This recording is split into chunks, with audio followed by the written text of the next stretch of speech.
এইমাত্র আমি একটা নিউজ পড়লাম, 1 সেকেন্ড লাগবে একটা কমিউনিটি যখন জোট বাঁধে না, ঘিরে ফেললে 1 সেকেন্ডে দেবে একদম 12টা বাজিয়ে। তো পশ্চিমবঙ্গের মুখ্যমন্ত্রী মমতা ব্যানার্জি বলেন, আমি আছি বলি তোমরা সেফ, আমি না থাকলে তোমরা 1 সেকেন্ডে শেষ। আর ঠিক এটা শুনেই আমার মনে পড়লো দুবাইয়ের গভর্নমেন্ট কি বলছে। দুবাইয়ের গভর্নমেন্ট বলে, your safety is guaranteed by the laws of UAE, not by any individual, by the state itself. আর এইদিকে ওয়েস্ট বেঙ্গলের গভর্নমেন্ট আমাদেরকে বলছে, আমি না থাকলে তোমরা বাঁচবে না, তোমার সেফটি ইকুয়াল টু আমাদের প্রেজেন্ট। আর এইদিকে দুবাইয়ের সরকার বলছে, যাই সরকার আসুক না কেন তোমাদের রাইটস প্রোটেক্টেড, আইন থাকবে। বাঙালি মানুষ এত দিন ধরে ওরা এত কষ্ট করেছে, ওরা ডিজার্ভ করে এমন একটা গভর্নমেন্ট যেটা ফিয়ার দিয়ে নয়, কনফিডেন্স দিয়ে ওদেরকে লিড করবে।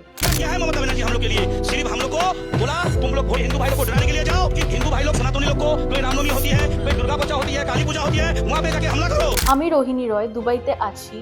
এই দেশ কখনো আমাকে বলেনি কি আমি না থাকলে তুমি ডেঞ্জারে পড়বে। উল্টে এই দেশ আমাকে দিয়েছে রাইটস, সিস্টেম আর একটা স্টেবিলিটি।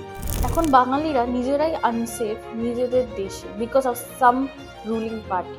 দুবাইয়ের মতন লিডার আমি চেয়েছিলাম, আর অবশ্য এটাই আমি পেয়েছি। কমেন্টে বলো তোমরা কি মনে